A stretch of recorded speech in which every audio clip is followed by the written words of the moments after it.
48% of our electric power comes from coal, with coal reserves under nearly two-thirds of the state.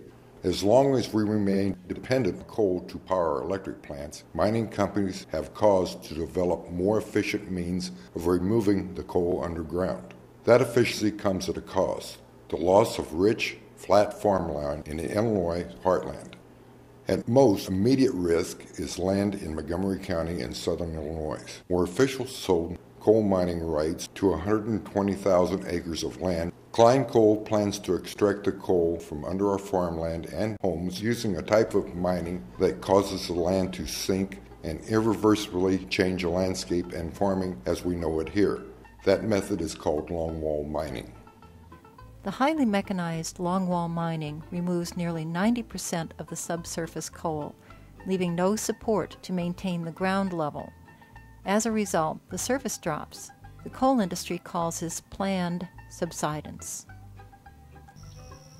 I'm going to show you a picture of the mined area. There are 7 panels. Each panel is going to be 1,200 feet wide and approximately 3 miles long. In between each panel is a passageway, the room and pillar. It does not sink as much as the longwall panel. So you're going to have a bathtub effect where water is going to set until they cut massive drainage ditches down through this area. All this area is completely flat, and when it sinks, there will be an area 1,200 feet wide that's going to sink between 5 and 6 feet. So we're not going to have this nice level farm ground or these big ditches that are going to cut in between these panels of the erosion it's going to cause. It's not going to sink evenly, so we're going to have ponding in certain areas. And I don't see how they're going to drain these areas. And it's going to take a lot of acreage out of crop production. It's called planned subsidence, but it's really planned destruction. In comparison, room and pillar mining requires nearly half the coal to be left in place as pillars that support the ground above it. From 40 to 60% of the coal can be removed by this method. Once the coal is mined, it has to be washed and separate out the dirt and other rocks and debris. Sludge from this process contains heavy metals and other toxic substances, including arsenic. The remaining waste is pumped and stored behind high-hazard dams, which can be up to 80 feet high, covering hundreds of acres. This slurry waste can flow forever, and its pollutants leach into surrounding environments, including drinking water supplies. This is a major concern in the case of discharges from the Deer Run mine. Downstream, the existing healthy and diverse community of fish and mussels found in the creek could be adversely affected by pollutants from the mine. Coal dust blowing off the mining operation is another concern for contamination of the water supply. This is despite existing regulations that forbid permanent coal waste impoundments, rules that regulators refuse to enforce. Although we have seen mining company plans for how they will need to correct drainage problems that result, the Army Corps of Engineers has not required the mining company to address these problems up front. In the Deer Run mine case, the destruction of headwater streams is also an issue. The mine is located in the Shoal Creek watershed, which has one of the greatest concentrations of biologically significant stream reaches in the whole state of Illinois. The Illinois Department of Natural Resources calls for protection of these stream reaches and the headwater streams that feed them. You're looking over my nice level farm ground that I have 200 acres in the shadow area of the proposed mine. You're looking at something that's very productive. My house is on the corner of the first phase of this mine, and I've lived there 40 years, and I really don't know what's going to happen, and I don't want to move. They are going to sink the highway in 5 different areas, and they've already started buying houses along 185, and they tore down 2 of them and buried them. So a lot of these people have sold their houses to the coal mine because they did not know what to do, and they didn't want their houses destroyed, so they're going to move somewhere else. My family owned land in this area since before the Civil War. My great-grandfather, whose grave is at the base of that pine tree, owned over 1,000 acres. I grew up here. My family raised livestock in pastures where there is an ample supply of fresh water. These Shoal Creek branches or tributaries will likely be destroyed by longwall mining.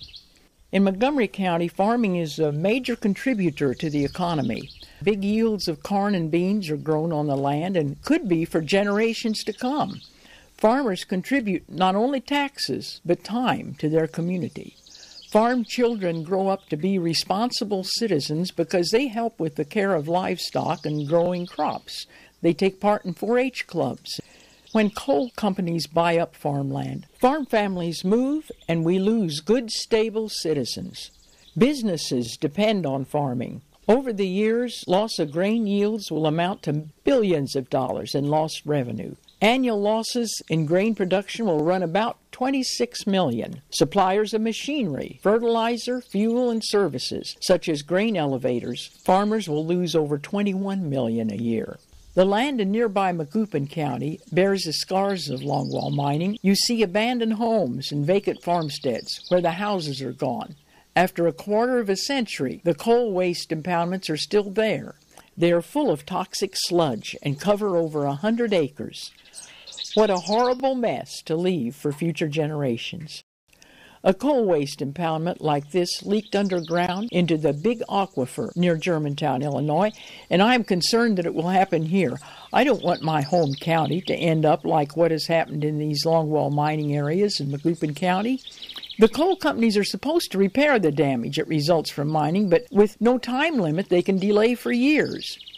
Landowners who refuse to sell out are afraid to speak out because the repair of their farmstead is still pending. Taxpayers wind up repairing roads and dealing with pollution of closed mine sites. If mining companies can get the coal rights, they will longwall mine under homes, farm buildings, and even cemeteries. Longwall mining companies get around the law by saying they are underground mining. They just drop the ground 5 feet. If longwall mining is done, 30,000 acres of Montgomery County prime farmland will be turned into wetlands for the one-time extraction of coal. Once they are done, companies pull out and leave devastation, damaged land, and no water. We're discussing longwall mining at our meeting. I am opposed to longwall mining in our county because of the flat terrain and high production of agriculture. And room and pillar mining would be a much more responsible method of mining. Anyone having an idea that they are going to farm their subsided land, I use the term ruined. There are water issues involved. We live on a well. The mine will eventually, if not undermine us completely, would certainly affect my water supply. I have asthma, and the coal dust clouds are going to be coming off the mine site. The short-term result is monetary profits to the mining companies. The citizens against longwall mining want to protect our flat farmland for future generations. Longwall mining does not have to be done here. We want a moratorium on longwall mining until an evaluation of this type of mining is completed. We insist that government regulators strictly enforce existing coal mining regulations, which is not now being done. Montgomery and Macoupin counties are the beginning of the broad, flat prairie lands, the richest farming ground in the world. Do we sacrifice them for future generations for the one-time taking of coal? By the strength of their hands, through the generations they have worked these lands. From the fathers to the sons and on it goes, just as surely as the river flows and another harvest comes.